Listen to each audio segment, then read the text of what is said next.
Hello, everybody. Get started here in a second. Sings that song for 2 seconds on the podcast today. It hasn't got stuck on my head. I've learned it on the tin whistle. It's a big problem. Yeah, that seems like an issue. Should be able to just ignore things. Oh, Jeff, you know me. Okay, there's that. Chad, I'm gonna come see what you're saying. Think of me fondly. I didn't watch the podcast. I was helping a friend play Final Fantasy 14. So I don't know your shenanigans. Me saw your shenanigans. I mostly just did the Colossus yell from the X-Men arcade game. Yeah, it was real good. That one. Yeah. I was like, how do I work this into the audio version? I just made it so that way when you came back from a break, it just like did a slow fade as you were doing it. There was something that I said early on in the show before we even clapped that they wanted a sample. I forget what it was now. That's why I didn't stop my recording. Yeah. Something stupid. I wonder if you'll hear it later. Oh, great. Okay, well, I guess we got it. I believe that we are good to start the show if I were to tweet and test the music. So let's do that real quick. Yeah. Hi, Nikki. I think we're good to go. As soon as we're good except to for go. these things that make us not good to go. That's quiet. I hear it, though. So you guys heard it? Okay. We hear it, but quiet, yeah. And now One it second, is the Nikki, let me appropriate make sure volume. that message is seen by Thank everyone. you for approving them, I guess. Nikki. Actually, that was me. So Christian. We did it at the same time. We're both heroes. no, I did it faster than you. I'm better than you. Yeah, you did it faster, but I am, have a better server latency. I'm closer That's to true. YouTube. That's true. I hear that about you. Think of me. It's funnier when you know Mike knows about half of what those words mean. I mostly know about latency because, it meant that my game chugged when I played Team Fortress Classic when I was a kid. If that There you number was go. high, that's why I learned about latency. Remember That's what fair. Tweet. Jitter, Jitter, what's the Oh, thing? jitter. Jitter, yeah. Yeah. Oh, sure. That's the thing. Why are you talking about Derek Jeter? Yeah. I don't know. J's are weird. English is weird. It's a dumb language for dumb people. It is. So speak French. Where's Jan? I wanna play Remember Think of Me from Fan the Opera for him. I learned it for I thought him. you were Where's gonna say I Jan? want to play Remember Me. I'm like, oh shit, that's my game. I No. love that thing. No, although I wouldn't mind that. But no, I wanna play that. I Fan wanna the Opera play song you Wet. sang for 2 seconds. What? Well, let's not get ridiculous here. Oh, Wet. Shit, I remember Wet. Uh-huh. I get Wet and Brink That was mixed pretty up. wet. I think Sure. They're both Bethesda games, right? Aren't they? that's funny. Is Brink a Bethesda game? I can't remember now. Brink definitely was. I think Wet was as well. Okay, great. Okay. Remember Mag? Remember what? Speaking of three-letter games. Oh Hey, yeah. there were a lot of games that were only one word back in the PS3 era, huh? Haze, Brink, Okay. Wet. I think we're ready. I can count us in. You want to start? Yes, sir. Let's go. All right. In that case, what am I looking for here? I'm looking for that. Okay. We are starting in Oh, black. 5, Gun. 4, 3. Hey, you guys hear me? Start cheering now! Yeah, let's get this over with. Yeah.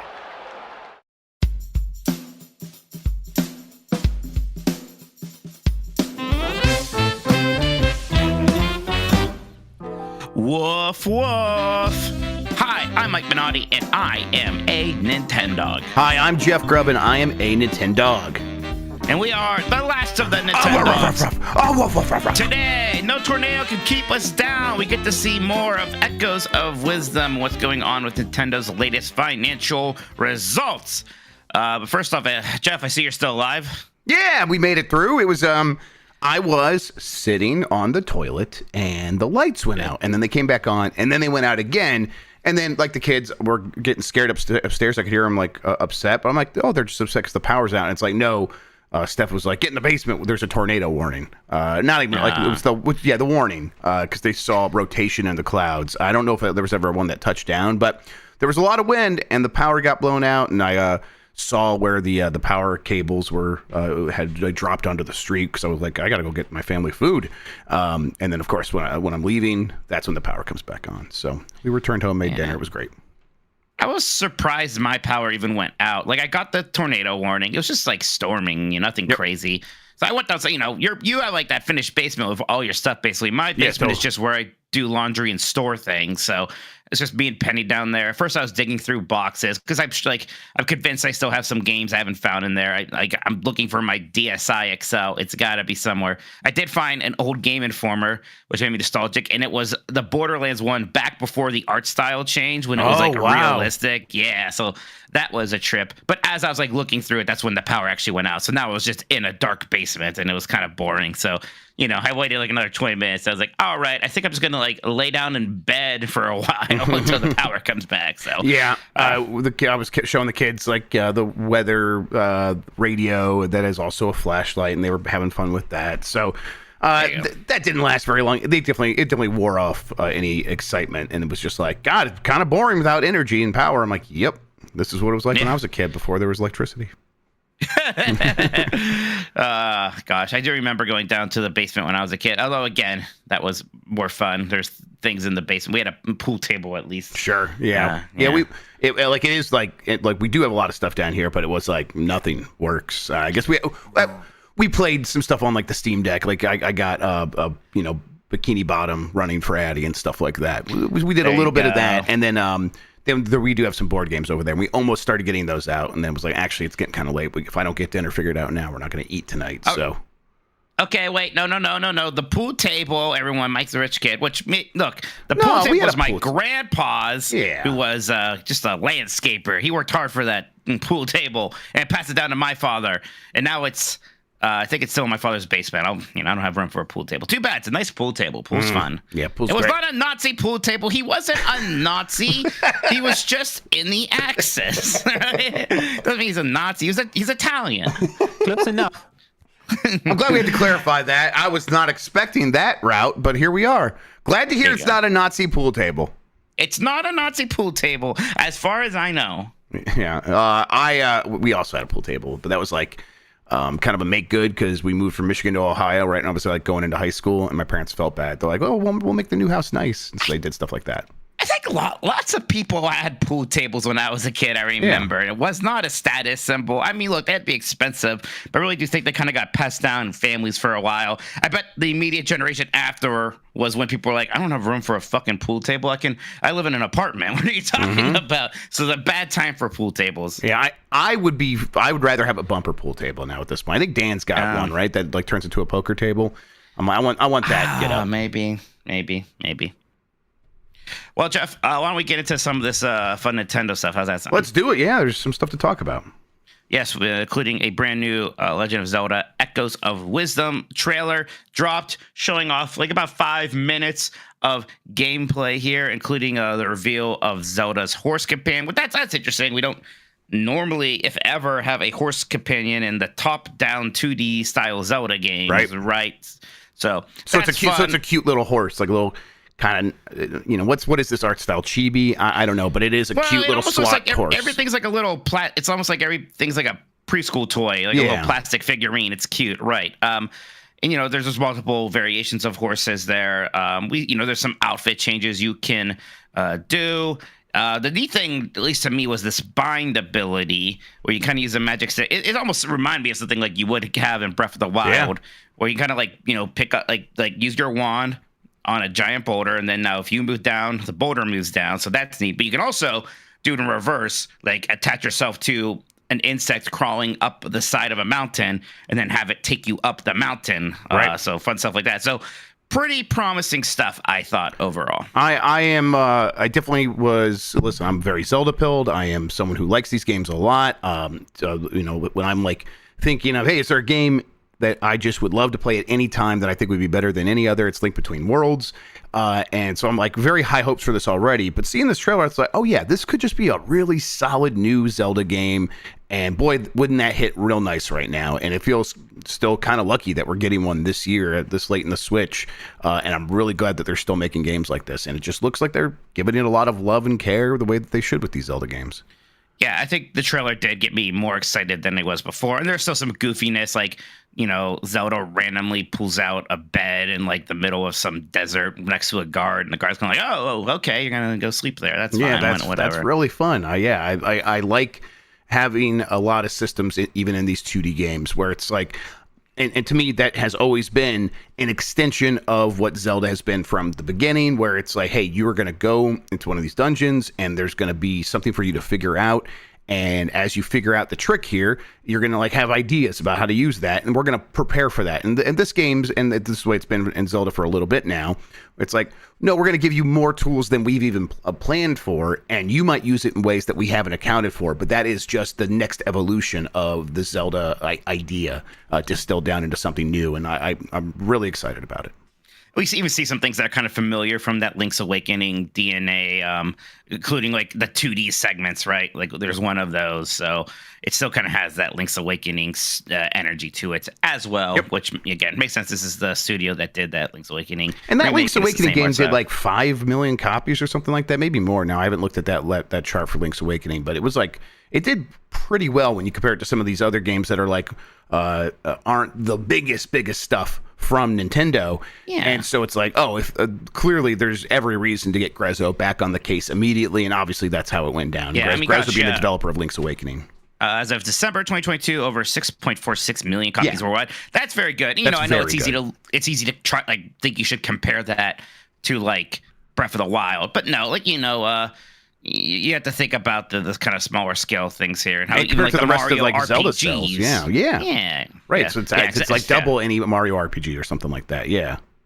So that's good. And you know, I wonder if this would do those numbers. It's hard to say, but I bet it's gonna. You know, this can't be the most expensive project in the world, and it's going to probably sell at least a few million copies. So and I do think it will get something of a bump by being like, you know, the first real game where you play as Zelda. So I think that's actually going to have a big benefit, because I think a lot of the people who do love Zelda for the lore and the characters and all that stuff will show up very hard for this one. Speaking of sales and stuff, Nintendo did report their Q1 financials, reporting a drop of about 70.6 year-on-year. Now, this isn't incredibly shocking. Like, that sounds worse than it is, because last year they had Tears of the Kingdom, right? Yep. So the comparison was always going to be rough. Tears of the Kingdom sold like 10 million copies in its first 3 days. They're also getting money from like the Mario Brothers movie, things like that. So obviously, not quite as much happening right now. You have some things like Luigi's mentioned too, and that probably wasn't even in Q1, but. We all know that it's kind of a slower, a smaller, a more niche year for Nintendo Switch. Still fun games for people who are having their weird nostalgic needs satiated like us. But, you know, Nintendo's maintaining that forecast of selling 13.5 million Switch consoles by the end of the financial year. And a lot of people are kind of wondering how, because things seem to be slowing down. And like, that's not necessarily the end of the world. Obviously, Switch 2 is gearing up in a lot of way here. A lot of people are waiting for it. Nintendo themselves they clearly have some big games cooking for that. So I don't know. I used to be like, Nintendo will never drop the price of the normal Switch, and part of me is like, maybe they're gonna drop the price of Switch, because I don't know where they think. You know, people are still gonna buy Switches this holiday, of course, but another 13.5 million. Yep, it's It always seemed very aggressive, and I think we from the beginning, everyone, including the analysts, and I think when we had this conversation, it's like, well, if they're doing that, they must have something big, and that's like, well, I'm like, well, you know, if they have that Pokemon game and Metroid Prime 4 does as good as it possibly can, there's a pathway to making that happen. And now Metroid Prime 4 is probably not Q1 of next year, right? They've just said 2025 for that. They've only said 2025, right? And then you know, the people who pay more attention to Pokemon have been telling me, like what Sean was mentioning in chat today on Giant Bomb, that the Pokemon ZA game is likely not until the second half of next year. So there is a lot of questions about how they accomplish this. And, I come back to what you come back to. A price cut, sure. It's just there are a lot of strategic reasons why they have been avoiding price cuts up to this point. They might have forced themselves a little bit into a corner where it's like, you know what, maybe we should just pull the trigger on that and hope for the best. And really, the global economic situation might put them in a situation as well where it would be kind of rough to have a new console come out and be that much more expensive than the last generation. So maybe they're thinking things a little bit differently than they were a few months ago. Right, because, the remaining big releases for the Switch are basically Mario and Luigi Brothership and Mario Party Jamboree.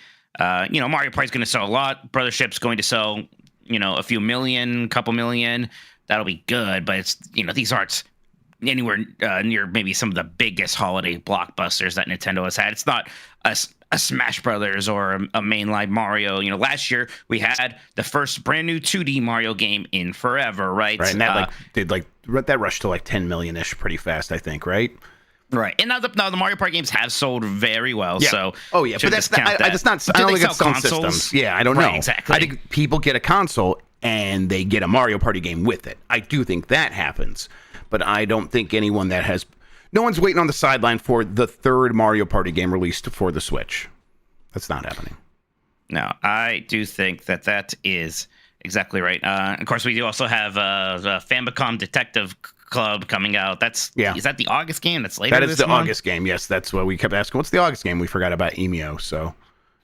Yes. Right, Emio. So yeah. I don't know. I guess how are you feeling about that rest of the year now? So you think there's a surprise still? I bet there's a smaller surprise. I wouldn't be shocked if they have a shadow drop for later in the year for some other thing. Because we're in August, they still have to talk about the Switch 2. When they do that, they probably bounce back with and here's a follow-up Nintendo Direct that tells you about the rest of the life of the Switch, and maybe they have a shadow drop around then. But I don't know if they have anything that's gonna be the shocking surprise that they need to get to 13.5 million Switches sold this year. Do you think any of these games that we think are done and they're just sitting on could do any significant work towards that? It's funny because it seems like the one people clamor for the most is Wind Waker, which would just be a port of a port, and yet I think there would be a lot of excitement for that. But would the Fire Emblem remake really help there, or Metroid Prime 2 remastered? Would that really make much of a dent? No. I don't know. No. I mean, the Metroid fans are on the Switch already. They've got a couple if they didn't show up for Dread, what are they doing? And then Metroid Prime remasters. So, I think that we are probably looking at Nintendo having to get a little bit more aggressive than they were planning to get that Switch to that number, and that maybe that doesn't mean a strict obvious price cut. Maybe that means very aggressive bundling and holiday discounting. There are other ways of accomplishing the same thing. If a Switch OLED gets down to close to $199 for a deal or something like that, even for a couple of weeks before Black Friday, I could see a lot of people have been holding off, being like, you know what, I want one of these things, and I know I'm going to get a Switch too, but this is almost an impulse purchase in the way that a Switch Lite kind of gets into sometimes. And if that gets that holiday discount, if a Switch Lite goes down to, again, very aggressive, $99 for a Black Friday deal somewhere, they could sell a lot of those, I think. But who knows if they're willing to because I just think they're afraid of associating any of their products with a significantly lower number, because they've done so much work to get people to associate with the Switch with being a relatively premium price, and the games all being premium prices without ever really having any discounts. And any sort of step backward will be hard. They'll have to claw that back over a long period of time, and I'm not sure they're willing to risk that. They are an interesting place, at least in terms of the software library now, where they could make some pretty interesting bundles, right? You could just do some kind of crazy Zelda bundle with, some custom Switch that has Breath of the Wild, Tears of the Kingdom, Skyward Sword HD, Link's Awakening, right? All of those things you want to. Hyrule Warriors, you can throw those two games in there if you really wanted to. All the Mario games, all of the kind of Mario's Friends games like Luigi's Mansions, Captain Toad, Donkey Kong Country Tropical Freeze. I forgot Donkey Kong Country Returns is coming in January, so that will be, in the financial quarter. Again, doesn't seem like a blockbuster mover for the console. Yep. Yeah, and I think, the reality is, that's Nintendo's problem. If they miss, it's not like the biggest deal in the world. Honestly, I think you said this on the Bombcast. The most likely scenario here is they miss the $13.5 million, sort of no matter what. So, if we're in that reality, that's fine. They're still going to have a very strong year in terms of releasing games that were pretty surprising out of nowhere. Brothership is looking very good. I watch that trailer kind of once a week now, just getting so excited about that game. So I'm happy with where the Switch is, and everyone understands the Switch 2 is coming. And if people are looking forward to that, that is not a problem for Nintendo. If the reason the people are slowing down on the Switch is because everyone's bought one and then everyone else is waiting for a Switch 2, well, guess what their business plan is for next year. So yeah, this is not some dire situation. They're not cooked. They just might miss some of their financial expectations, and they'll get dinged for that a little bit for a few weeks by investors who don't understand long-term thinking, and then everything will be back to normal once the Switch 2 launches. One more thing here. Monolith Soft is currently hiring for a new RPG. This is the studio that did the Xenoblade Chronicle games, which used to be a pretty niche thing, but was a pretty important series for Nintendo on the Switch. We don't really know what this new game's going to be. Monolith Soft director Tetsuya Takahashi kind of posted a message saying that this time we are looking for Monolith Soft's first production development staff after a long time. Can't talk about the details here, but the genre is a new RPG, doing more new challenges than previous Monolithic Soft works. So, yeah, they're staffing up here for something big. Do you think this is just a new Xenoblade, maybe a new Xeno something? It seems like this is their next big project.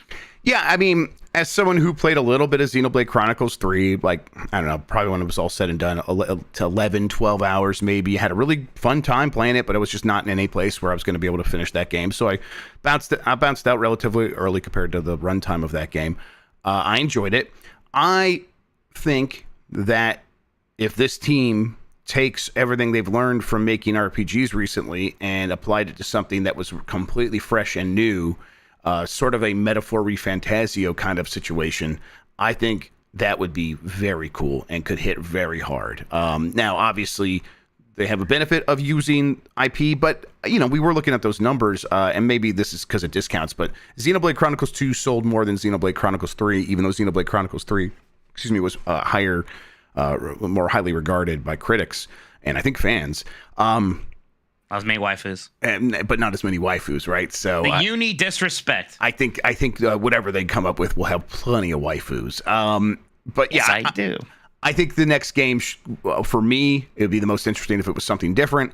I have no idea how the fans feel about it, or someone like you who's like, you played Xenoblade Chronicles 3, right? You like that game? Yeah, I liked it, and no, I mean, I like it, but I've also kind of been harsh to the series sometimes. And look, I mean, that game kind of combined the two worlds from the previous games, and then the DLC did even more of that.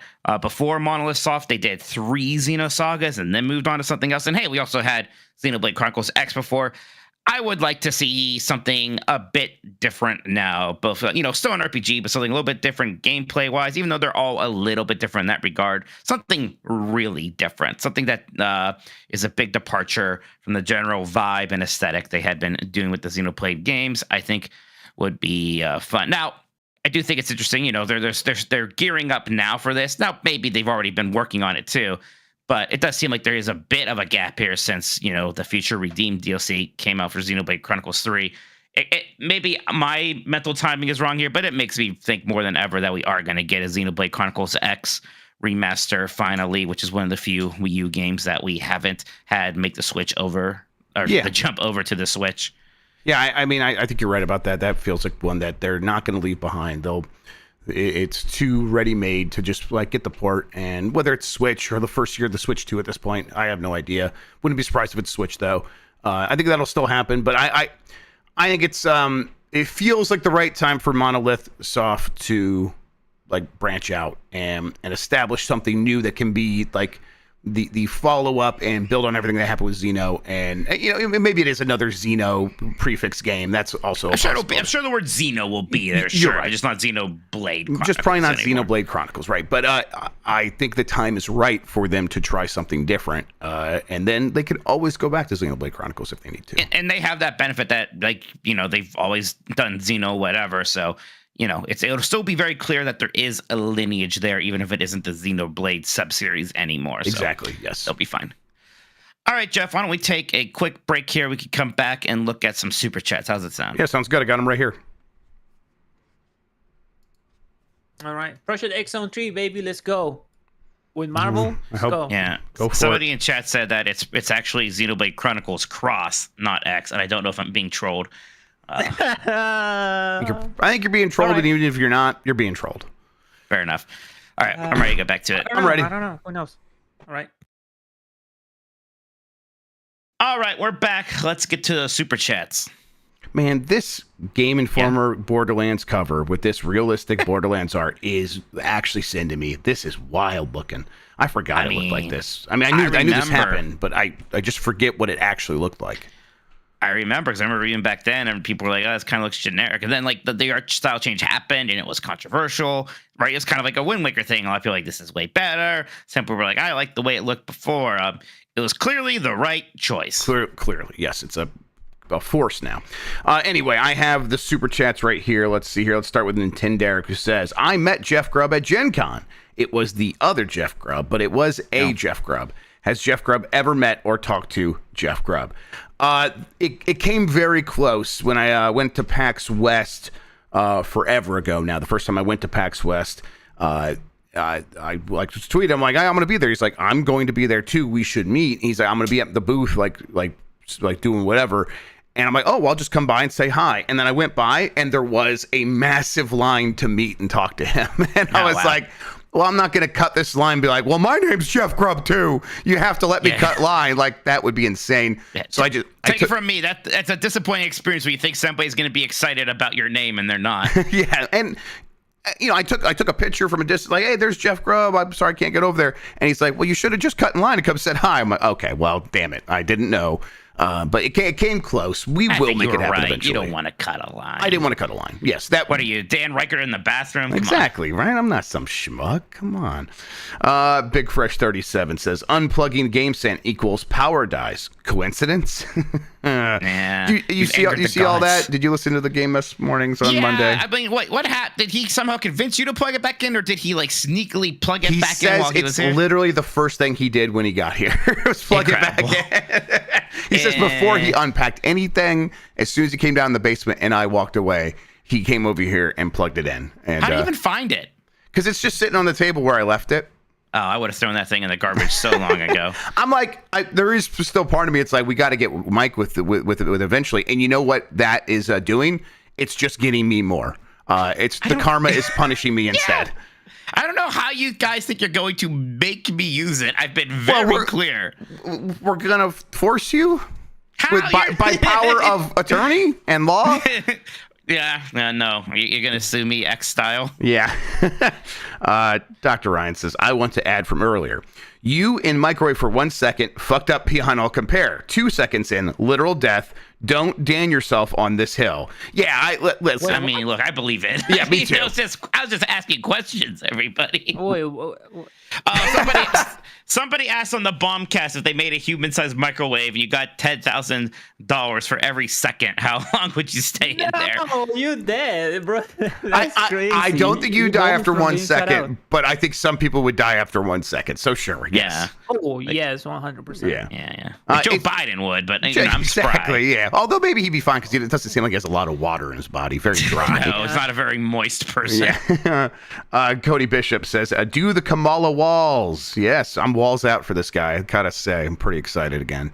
It's been nice to see someone who I'm like, this guy seems great, actually get picked for vice president. Yeah, I do. I'm still like, I'm like so Hesitant about putting people on pedestals because that's how I feel as well. Yes, like I don't want to exactly. I don't want to be like, wow, this guy's like, I'm gonna laugh at funny memes about him. You know, like I know I'll be disappointed in a year. Years of politics, I've just like, look, these people generally are going to be in charge of things like deciding which people in foreign countries die as collateral damage and things like that, right? Yep. So, not to be a downer on anything. I 100% know I'm going to be there. It's like, just in this moment, the way I felt a month ago compared to how I feel now, I'm just going to enjoy it a little bit. But that's fine. That's fine. Yep. But I know exactly what you mean. I know I'll regret putting him on any sort of pedestal. From El Grug, you think Jeff getting a haircut angered the spirit of John Romero, making it so he won't be able to beat Daikatana tomorrow?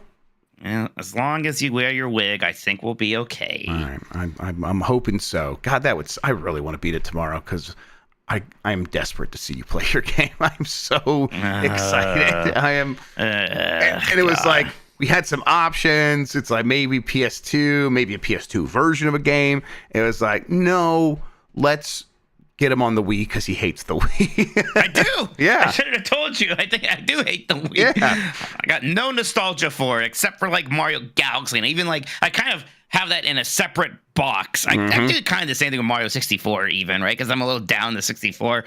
It's like there are games those platforms I like. But you don't count it. GameCube. Yeah, you don't count it. It's just different. Yeah. You show me a picture of that box. I'm not like, oh, you show me, a fucking GameCube B button. And I go like, oh, yeah, I get excited. Yeah, we get it. We get your noises.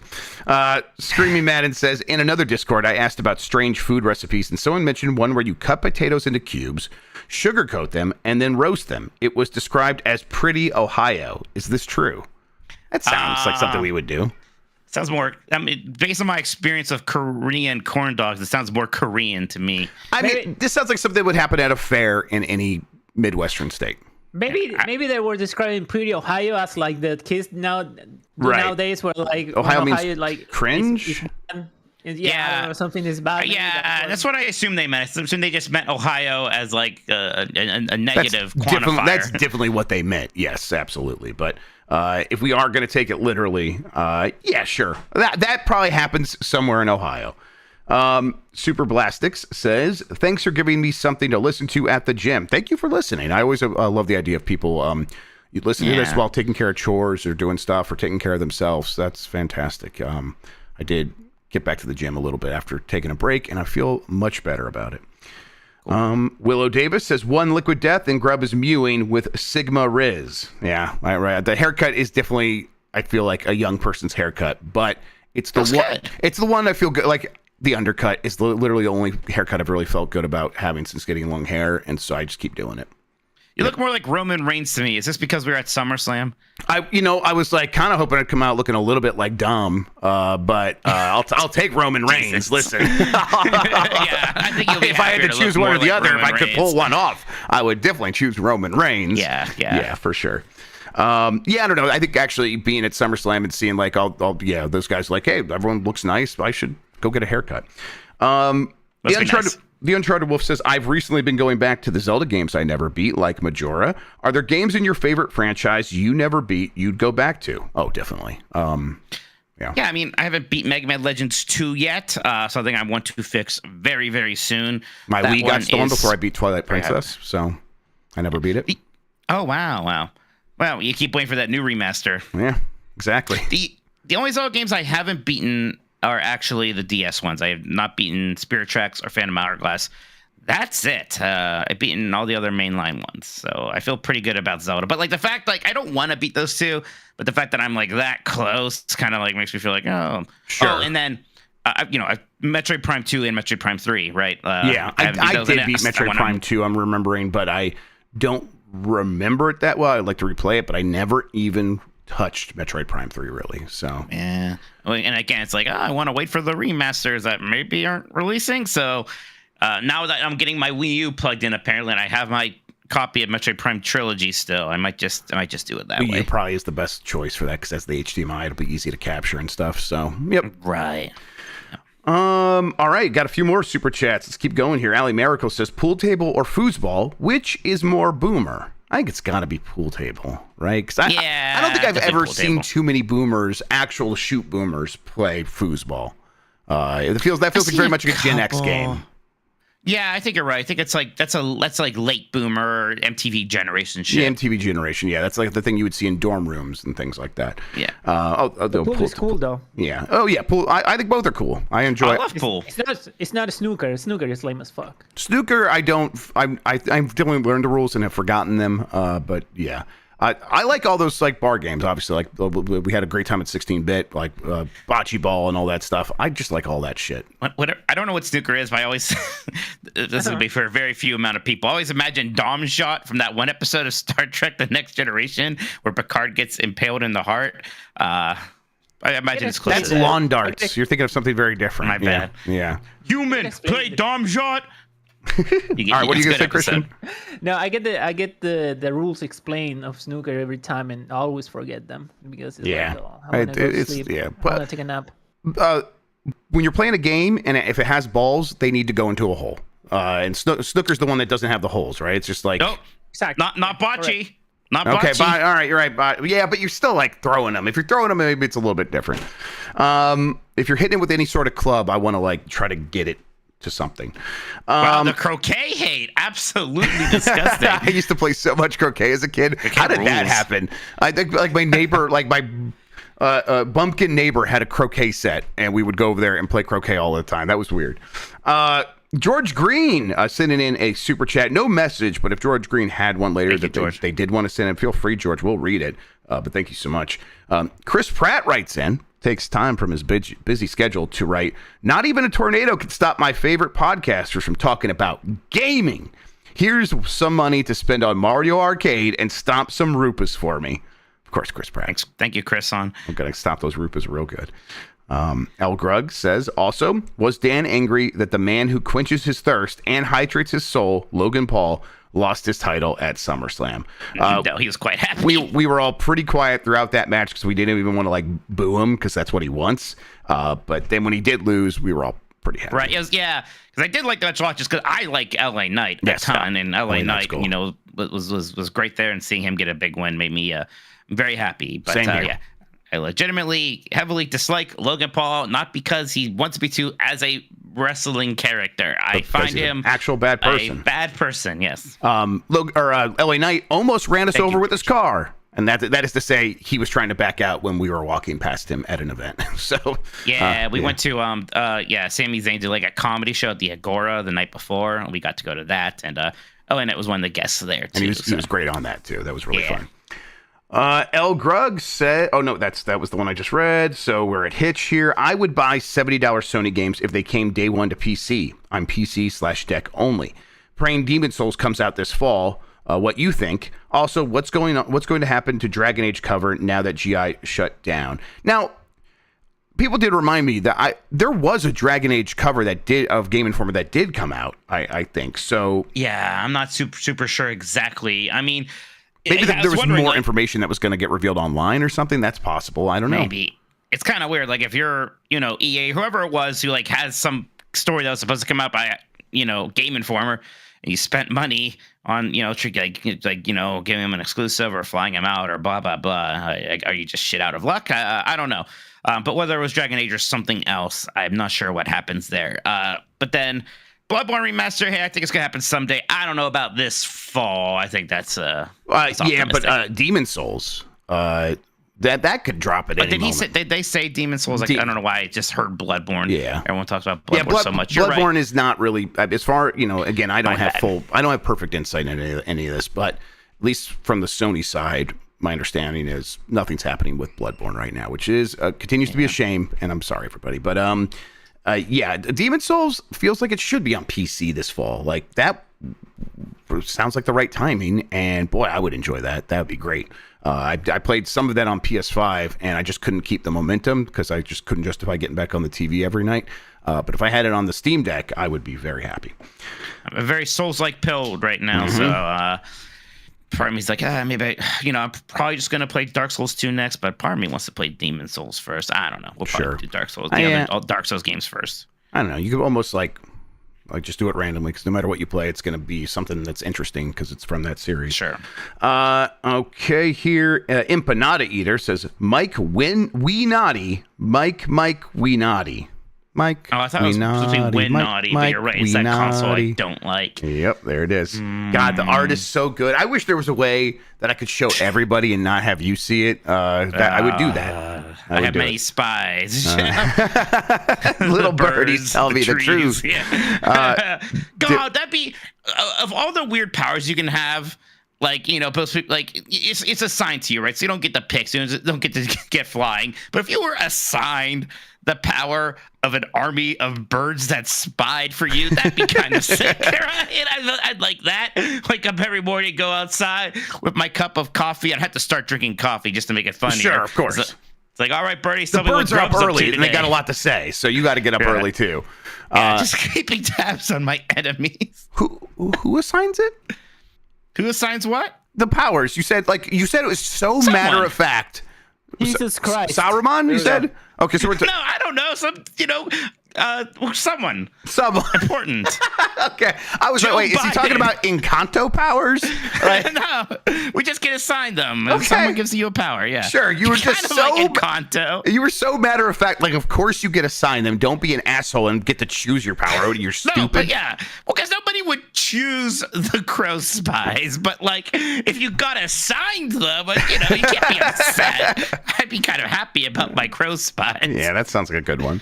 Dibbity Dab says, you like people listening to this while doing chores or bettering themselves. I'm sitting here eating ice cream, drinking beer, and ignoring my to-dos. Well, listen, I like that too. I got to be honest. That is like, I remember listening to podcasts early on, and of course that meant like syncing my iPod with iTunes to get the RSS feeds and all that stuff. But sometimes it was like, I'm just going to wait till it drops right away on One Up and listen to One Up Yours in my bedroom while laying in bed on a Friday night, just being a complete slob. And I look on that fondly. Like, that was a good time as well.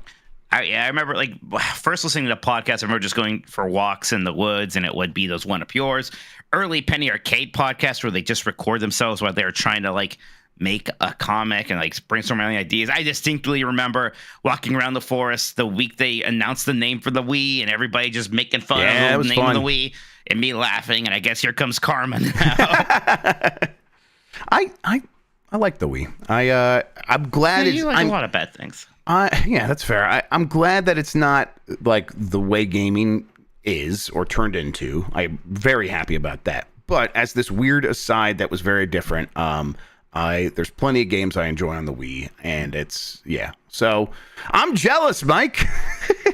It's just it's not terrible, but those are certainly the generations where I was thinking and caring about Nintendo the least. That's true for me as well for the Wii. That's fair, because that is when I was like, well, this Call of Duty 4 on this Xbox 360 is pretty good, and that was just the rest of the generation. So I was playing a lot of Xbox 360 and even PC at that point instead. Mike, that does it for Super Chats for now. If anyone else sends in any more, though, we will get to all of them before the end of the program. All right, let's take another quick break here. We'll come back. We got the mailbag to get to. So mailman's going to be here any minute. Jeff's got to sharpen his teeth. Arr. All right, break. We could just break. Right to Menotti, break, Menotti. Nice. All right. Back, here he comes, Jeff. Here comes the mailman. Go get him, boy. I've caught him. Here he is. I don't know what to do with him, as the dog is wont to do. Yeah, fair enough. Thank you for giving me these letters. First one here is from Postman Dam, formerly Crouching Boomer Hidden Zoomer. Hi, boys. I'm your new mailman now. I appreciate it if you damn bite my ass. Sorry, I'm a dog. Can't help it. In return, I will provide you with your mails nicely and a healthy beef and cheddar treat for each of my dogs. So, how's your actual mailman holding up in this weather? It's rough out here. I hate to say, like, I don't have a relationship with my mail person. I have no idea what they look like. Yeah, like how they're doing. I'm sorry. Like, where is your mailbox? You don't have to dox your mailbox, but like in relation to your house. Right by my door. So it is okay. So they do come up to your house. They come up to my house, but like I'm usually in this room. You know, like, I don't know when that happens. I'm not out there. I don't see it. Mine's out on the street, but it is like in front of my house. I in a lot of places recently where I live, they have like those collection of mailboxes all in one place, and you gotta like go to it to get your mail with your key and stuff like that. And that's what it was like in Colorado. And they're actually on like the newer part of this street. They have that. But I've never talked to my mail person. Now, that said, they do fine. That like terrible weather, that's their whole thing, right? Still sleet, snow, rain, they still deliver the mail, and they do. Yeah, I do wish I kind of had a Mr. Rogers style like relationship with my mailman, right? Like, you know, we're real friendly with each other. We did small talk every time. Have you ever had a relationship with any person like that? Because there was a Giant Bomb fan who delivered my Steam Deck and was like, "Hey, here it is." I'm like, "Hell yeah, let's go, dude." No, so that was fun. know. Yeah. No, that sounds pretty exciting though. Yep, sure. Did you were you so old that you remember having a milkman? No, I don't think so. And honestly, I would be curious. I've never talked to my parents. I don't know if like they ever really had milkmen themselves. Like, cause I mean, maybe they did. They've never ever mentioned it.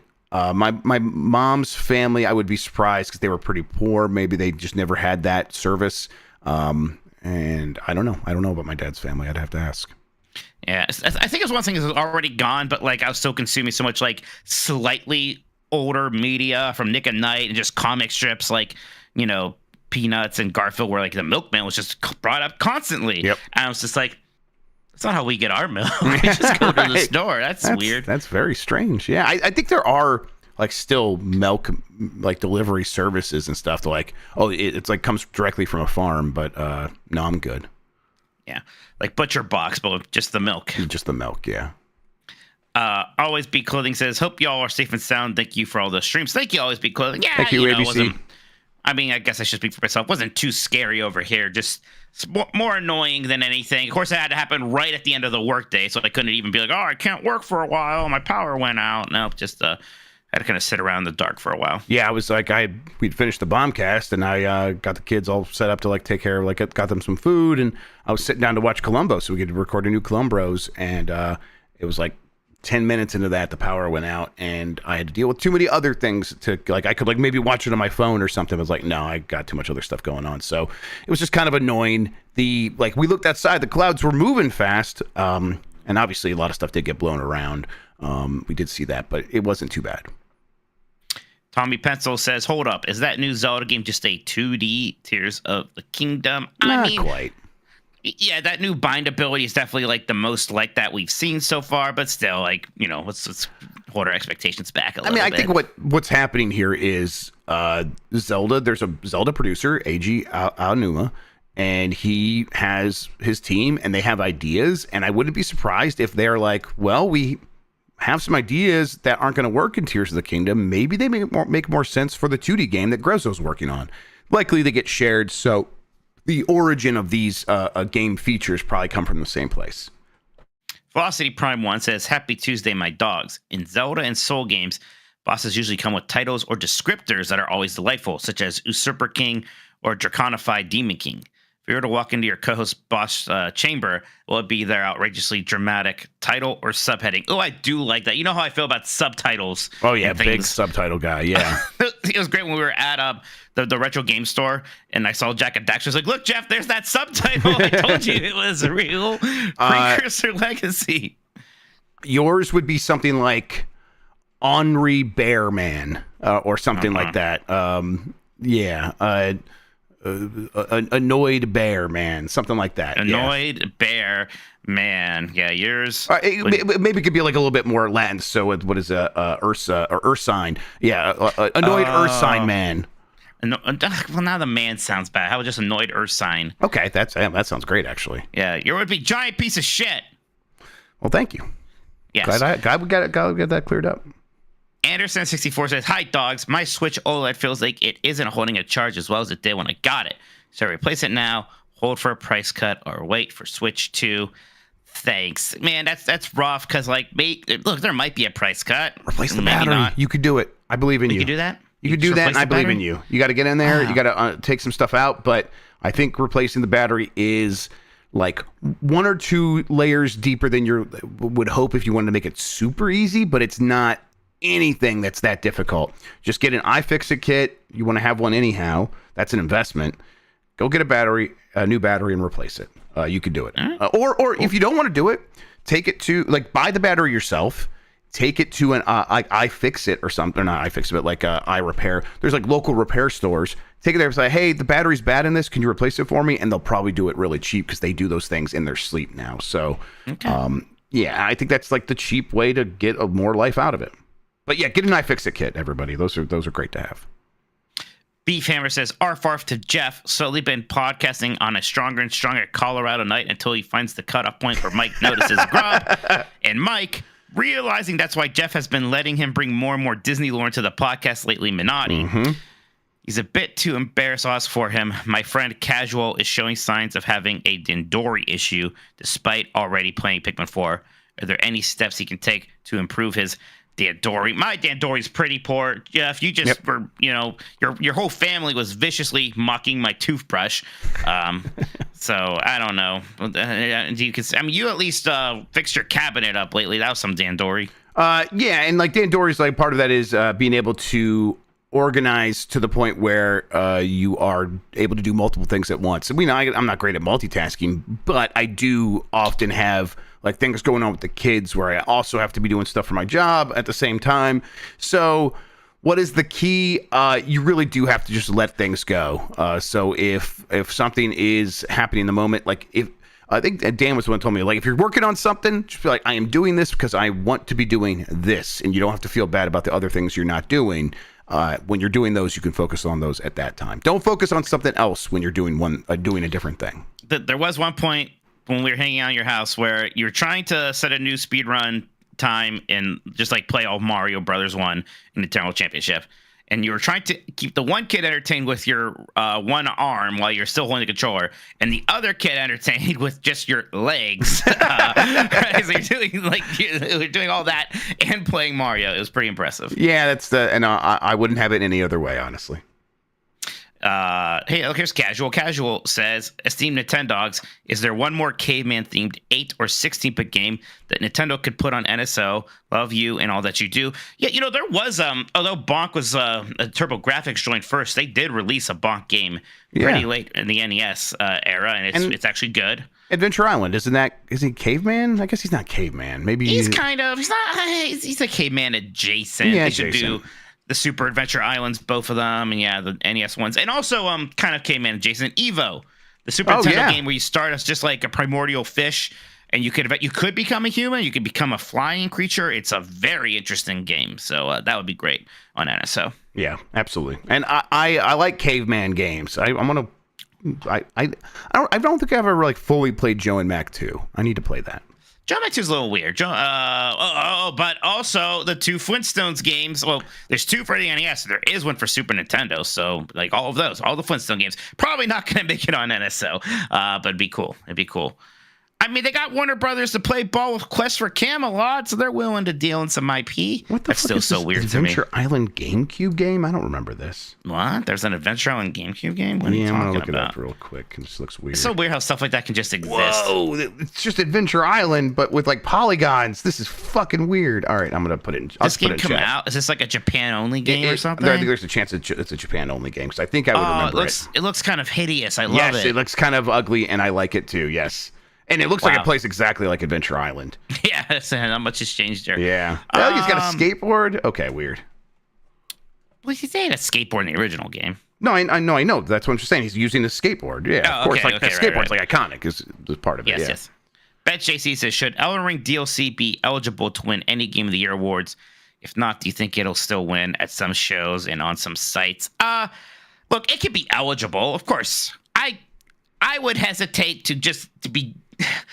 I like it a lot. I think in a lot of ways it is more Elden Ring, and that's fantastic. In a lot of ways, it's like some of the best stuff Elden Ring has done yet. I do feel like we have given Elden Ring a ton of flowers already. So for the DLC to be winning like these awards in place of some other games that I think are just as good, maybe I like them even a little bit more. That would be a hard sell for me if I was on the committee, at least. Yeah, I would. I think it's eligible, and I think it has a chance to do very well. I don't think it's going to win many Game of the Year awards because I think people are going to feel very similar to how Mike feels. But yeah, I have no issue with it winning. It's still a very good game, and that DLC is basically a new game in a lot of ways.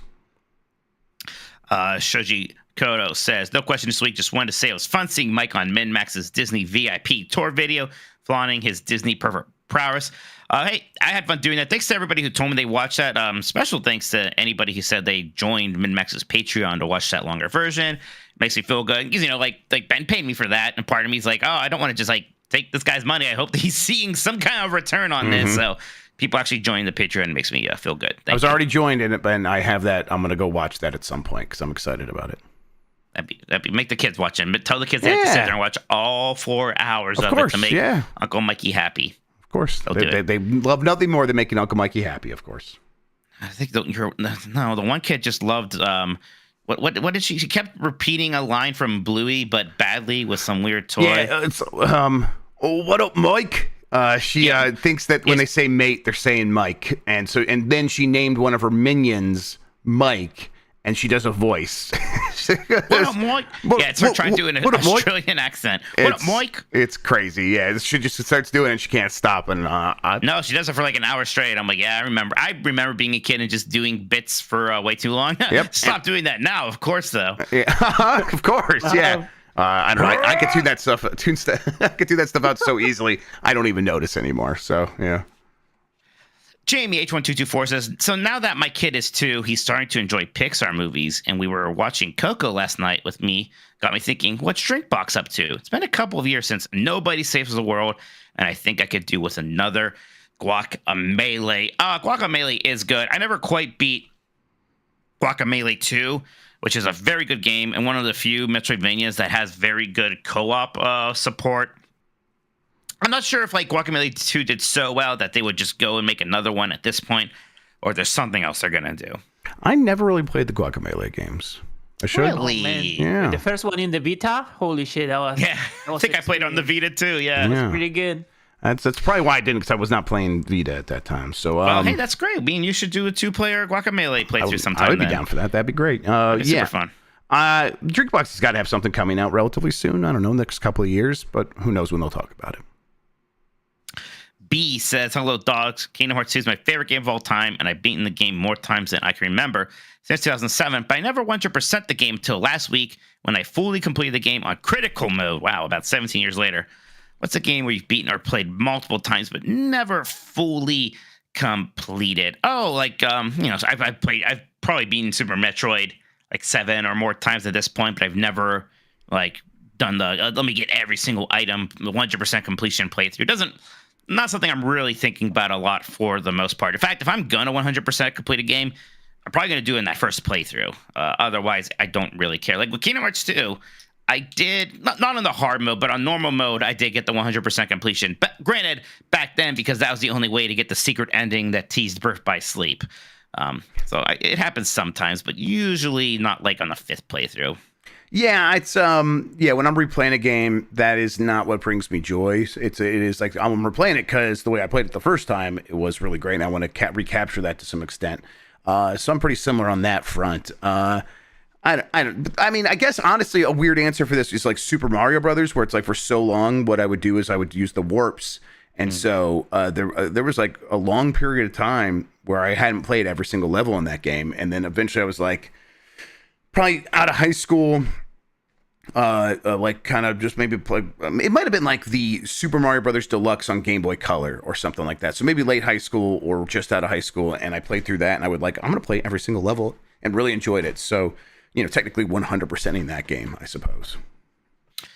Next one here is from JD Camp. Says, how are we celebrating weed legalization day in Ohio? I'm celebrating it by not being a sinner. How about you, Jeff? I am. Colorado Knights have come to Ohio, and we're all very brave and proud and happy. It's weird that it's just kind of always interested to see what it'll look like in Ohio, because it is such still a backward state in a lot of ways. But there are now dispensaries selling that stuff recreationally, and it's just been fine everywhere else. It's probably going to be the same here. But yeah, I'm happy for everybody. JD, Screaming Mad at me says, hey dogs, I had a dream recently where in the next Smash Brothers Twisted Metal got representation with Needless Kane, the Sweet Tooth Clown, as a playable character in a Los Angeles stage with the Super Beast music video by Rom Zombie playing on a Titantron. My question is, how would you guys react if a Sony IP against all odds got featured in Smash? Look, if it was Twisted Metal, I think I would find that to be a strange fit these days. a Sony IP though, I think that can work. I think I would want it to be something that can kind of slot in there a little bit better. Maybe like a Ratchet, right? Like if you put Ratchet and Clank in Smash Brothers, I think that's kind of fun. Or even Astro these days, right? Throwing in one of their gritty characters, even one of their kind of like prestige characters. Like I don't know if I want Joel in Super Smash Brothers, right? Yeah, I don't know. I wouldn't be surprised if this does happen on the grand scale of time, but yeah, like if it were to happen in the next Smash game, I'm sure that there would be a lot of conversations, and I think it probably would be on one of the more whimsical characters at the end of the day. And I don't know how much Sony's interested in like doing all of the negotiation work required to make like something like that happen. Haas says, "Hey, dogs, just completed. Thank goodness you're here. And being the son of a Yorkshire woman, it was hilarious and brilliant to see that side of my family represented game.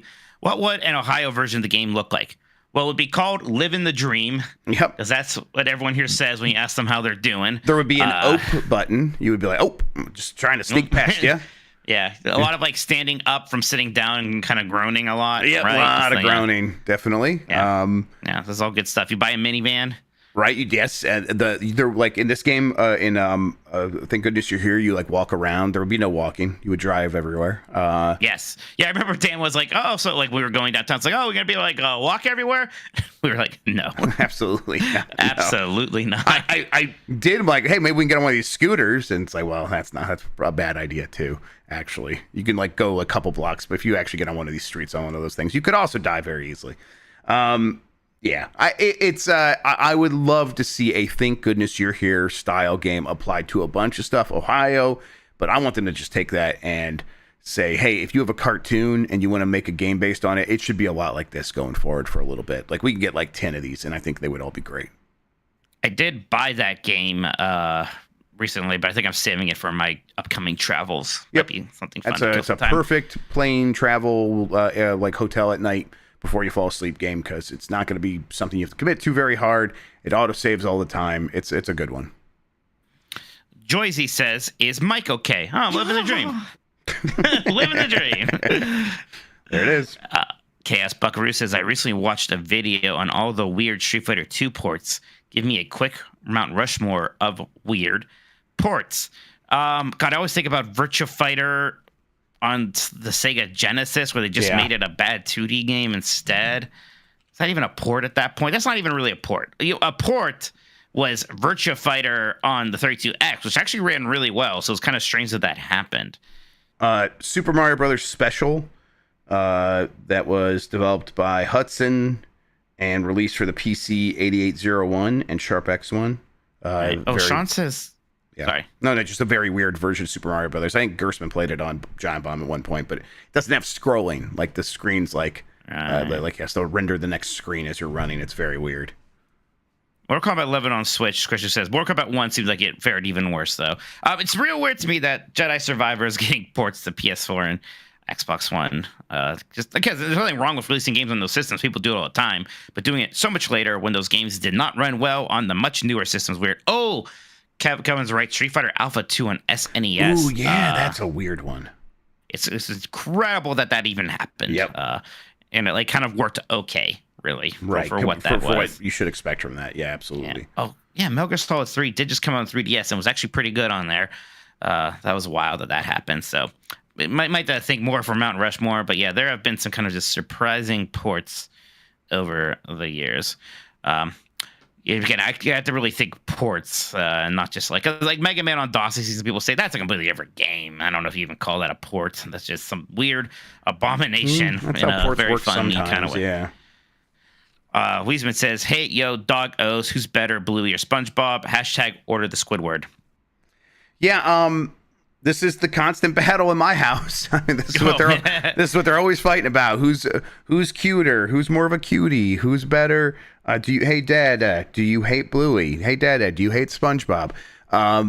Constantly arguing. I think that I like both quite a bit. If I had to pick one or the other, I think right now I'd still pick Bluey. But SpongeBob moving up the ranks constantly. We watched a lot of SpongeBob today. I assume you have to handle that very diplomatically. Yeah, I have a policy on this. I don't pick favorites. I don't even like if they were getting that argument with Dan because Dan was like he was working Addy and be like, oh, hey, that is Sonic the Hedgehog and pointing at Mario or whatever he was doing, and Emmy got in on it, and now so then Emmy's like, Dad, do you want to like do this? And like I'm like, no, I am not going to tease her with you, so no, I'm just going to be here in the middle. I'll be Switzerland. So I do that for all these things. It's always very diplomatic, and yeah, I tell the truth. It's like I like Bluey a lot, but I also really love SpongeBob, and it's like that's the truth. I do like the framing of it, right? The kid's not going up to you and asking if you like the thing they like. They want to hear you say you don't like the thing that their sister likes. That is what's important to them. Yes, it's a good insight into dealing with comments on Twitter and stuff like that. People grow up and find other ways to like ask this same question in a bunch of different ways, but deep down, this is still what they're asking. Please hate the thing I don't like. It's like, I love pancakes. Oh, so you hate waffles? No, what is you talking about? Makes the whole world go around. That's it for the mailbag, Jeff. Let's take one more quick break here. We'll talk about any Nintendogs we've been playing and hit up the rest of the super chats. Sounds great. But I don't want to be Switzerland. I don't want to be Switzerland. There is, we have the like ad thing on YouTube set to balance, and it like wants to play ads so frequently tonight for some reason. So I'm having to skip some like the OBS. Thankfully, now gives you the option to skip them. Yeah, I think it's because of last episode where there was a lot of people and like. Oh sure, like, they want to get cash in on that. Fair enough. I get it. YouTube, you want to get paid. Yeah, you got a lot of eyeballs on this shit. Yeah. Yeah, sorry, we're not talking about Destiny 3 this time. So, yeah. I'm still good to go. Yep. Let's just get back to it. All right, Jeff. We're back. You know what? I've actually been playing Dead Cells on my Switch again. I've been doing a lot of like being indecisive of what I want to play on my Switch next. Part of the problem is that I've been so RPG pilled lately, and I thought I wanted to take a break. Now I kind of think I just want to play another RPG. But I'm not really sure which one. Honestly, the fact is I want to play like another like Final Fantasy Pixel Remaster, but I played all You ran of out of them, yeah. I ran out of them. So I'm not sure. But so then what is on the table? Like if you like are looking like are you thinking about going to the Trails games or whatever? That's the thing. Like I have those, and maybe I'll finally do like Trails to Zero. I have Chrono Cross. I'm like, oh my god, am I gonna fucking play Chrono Cross? Oh, you didn't play Chrono Cross when it remaster came out. Okay. I did not play Chrono Cross. So maybe, and again, it still like seems like a scary commitment in some weird ways to start these things. So I'm not sure. So I was like, okay, I wanted something a little breezier. I already owned Dead Cells, but I never played that Castlevania DLC. So I jumped on that, played through that. It was fun. It's a little weird because it's not like you just start the Castlevania campaign. It's they added as part of the routes you take, the Star Fox routing that they do. Yeah. Right. And like at first the route is pretty early on, but then to fight Dracula, the route changes like kind of later in the game. It's a little confusing. I kind of had to find a guide. But you get some Castlevania items in there, and some of them are really strong, like the cross, like the boomerang cross. That's still very powerful. Things like the axe, though, doesn't totally work super great in a Dead Cells setting, at least not for me. I mean, that's the thing with Dead Cells in general. So there's a pretty big variance over the items that you get to me. That's true. Like, this one feels really strong, and this one's like, whatever. That's maybe a little bit of the catch-22 or double-edged sword of Dead Cells. It's like the more you play it, the more of those you unlock. And that makes it less likely you'll get the weapon that you really like on your run. That's fine to a certain extent, because I do like, one of the things I like about that game is every run can feel so different. And that's what these games should be going for. But if you like something and you want to use it, like it's not like Hades where it's like, I'm just going to pick that weapon. Of course, every other, like all the boons are going to be random after that. And that's a similar problem. But that base weapon maybe being the thing you choose, may be a good decision by Hades. Right, because like those crosses were really good, and they actually like added a bunch of weapons just from other indie games, which is neat. I actually got the nail from Hollow Knight, and that was like one of my favorite weapons. So every time I got that, I'd be excited, but wasn't too often I would get that. But you're right, like some of the fun is trying to make whatever you get work, and eventually I got a build that was really powerful, and I did make it to fight Dracula, and that was really fun. But now that I've done that, I do think I am kind of done again. Kind of reminds me of like the last time I played Dead Cells. I like Dead Cells. I think it's very good. I don't love Dead Cells. Yeah, I just had that really torrid love affair with it when it hit 1.0 on the Switch, and I played it for like 80 hours in a week to finally beat it, and that was when that was before they reworked the difficulty, and it was much more difficult to beat it the first time on that at that time. So it took a lot of work, and I got to that point. I was able to do it, but in my head, it's like, man, that's such an uphill battle to get back into the swing of things. And I know it's not true anymore, because when I have played it here and there, it's much more. I did play a little bit of Castlevania stuff, and it's like, oh, this is so much easier than I remember it. But I'm like, I don't know. Part of me is like, I played Dead Cells. I don't need to go back to that one. Whereas like when, you know, even if I guess if they had a Dead Cells 2, I would show up for that, like I have for Hades. I wonder. 2. Yeah, I wonder if because you know their strategy was a lot of updates, and it's very cool that they did do that. But I wonder if it would have worked out better for them if they did just do a Dead Cells 2. Yeah, I think it probably made quite a bit of money for them. I think they probably made the right choice. It's easier to do these things, and they seem to do very well. How about anything you? else? Oh yeah. Is that Tomba remaster on there? I've been playing that. That's on Switch. Part of me kind of wants to get that. Yeah, it's interesting. I never played a lot of Tomba when it came out. I was always like seeing it in magazines, and being like, this looks really cool, and it does look really cool. And it's Speaking of caveman games, man. Yeah, it's a very 2.5D game where you press up and you jump in certain areas, and Tomba will just jump into the background into the next layer. And that unlocks a lot of stuff, a lot of exploration, and it is a very exploration-heavy game. You get these events, which are like side quests that you need to accomplish, and that means going back and forth around the world, trying to unlock things, learn things.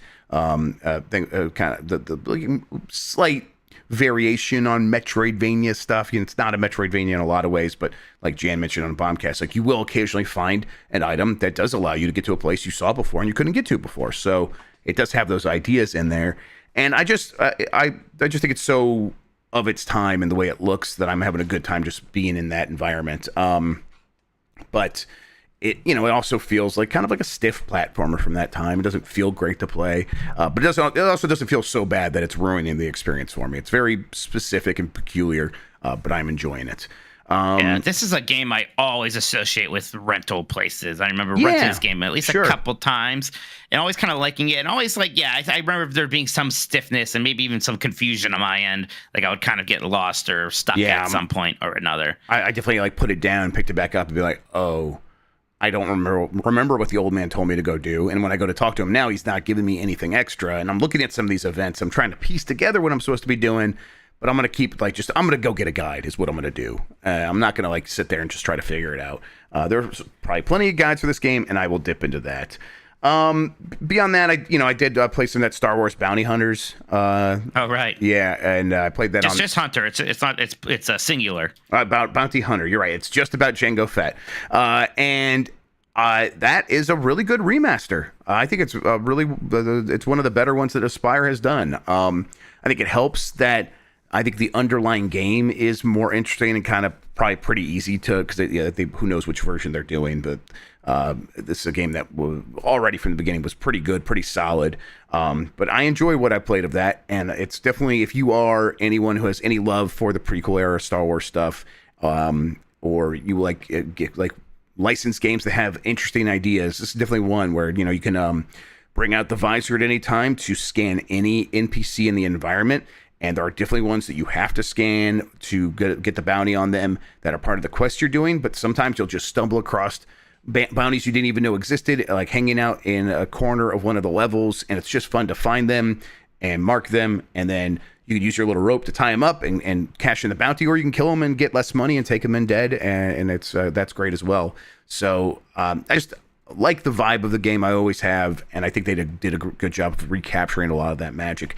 And now this feels like the right way to play this game. There's no reason to go track down the older versions. This is the way to do it. So very, very happy with it. That Beyond Good and Evil remaster's on Switch too. I've just been playing the PC version of that, and I've been kind of floored with how much I've been enjoying. I'm gonna play it now because of I think you it's talking great. it up. Yeah, I think maybe I don't know. Maybe I'm just it's just kind of my thing from my generation that I probably look back on the most fondly. But I was kind of baffled by how much I was enjoying it. Yep.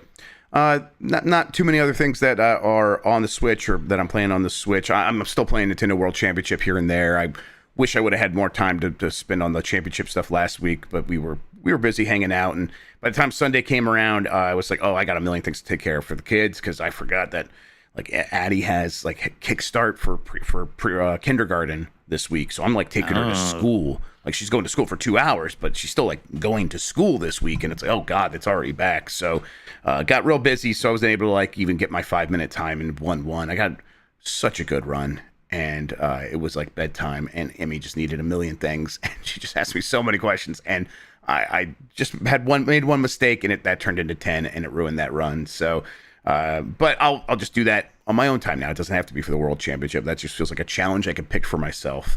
And then the only other game I would mention is one that I think would be great on the Switch if it could run. I have no idea. That Signy All Guns Blazing shooter I talked about on the Bombcast. Right, the shmup thing. Yeah, people should just go take a look at this, and then it might look overwhelming, but once you learn how to play it, it's like actually manageable, which I think is not always the case for me in shmups, where I feel like, oh god, man, I have to avoid every single one of these bullets perfectly. Sometimes I have a hard time seeing them. Here it's like, as long as you have a very good idea of kind of where the enemies are shooting from, like you're gonna get hit occasionally, but the running towards them, killing them so they drop the health, so you can pick up the health, very Doom 2016 style. I'm just so into that. So yeah, people should check that game out.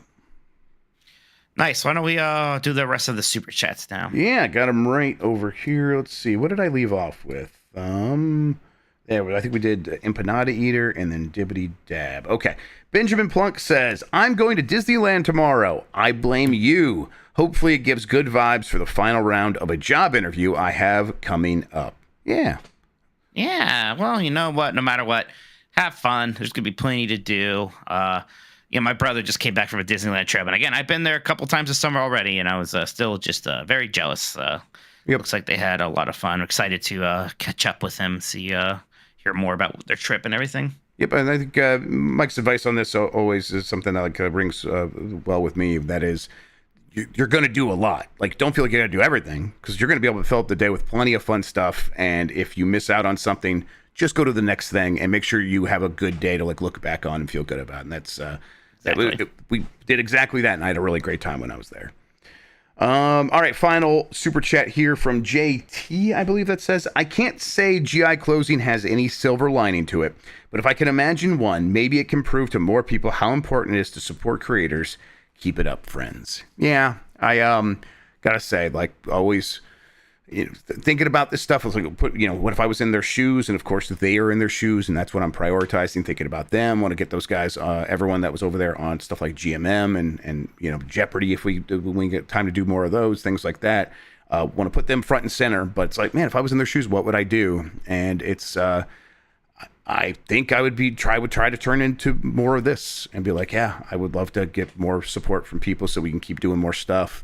Because I think that people would be willing to do that, and it's because of stuff like this, JT. So, yep, I'm pulling for all those guys. They just made the gaming industry so much better by their presence and by their work, and I hope that we continue to get the benefit of that in the future. All right, yep. Same, yep, thinking about them a lot. It's been rough stuff. It's been rough stuff seeing it happen all around the industry. Media, the developers, and everywhere in between. So, 2024 has been a heck of a year. Yep. It has been a rough one, and I think it was Wout, the person that was on the couch at GB at night and did the Balatro thing with me and let me reveal Balatro physical for Switch or whatever.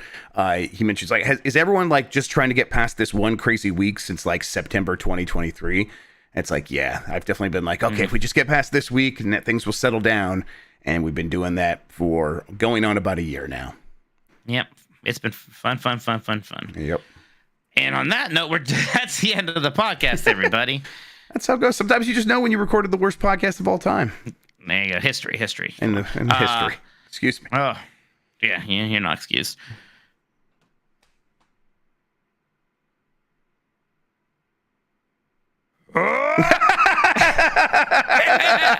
Hey, Connor Woods got a new super chat. Hey, all right. Connor Woods says Ryan Cohen is garbage. Yeah, Ryan Cohen, GameStop CEO, right? Yes. Yeah, that was their fifth CEO in a couple of years or something like that. Jesus yeah, Christ, he's cool. The backbencher.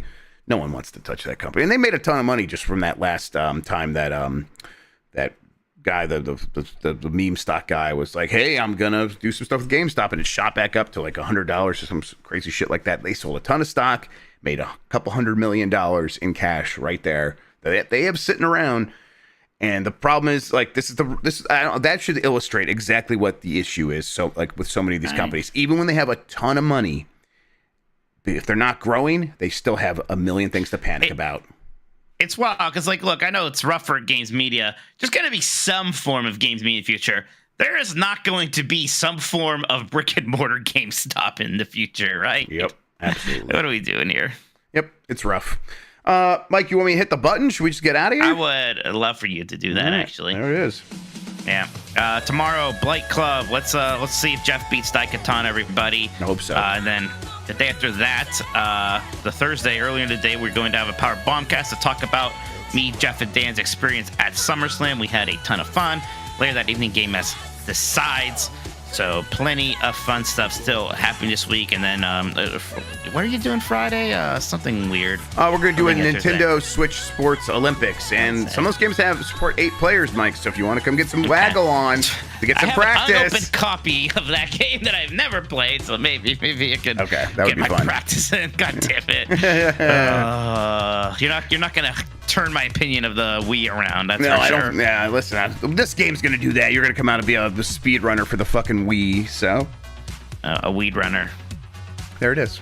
There it is, everybody. Bye. See you next time.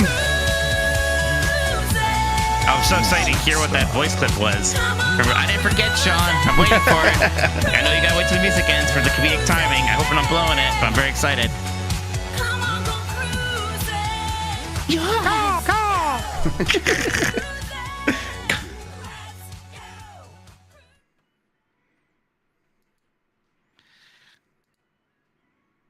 Go beat it by yourself.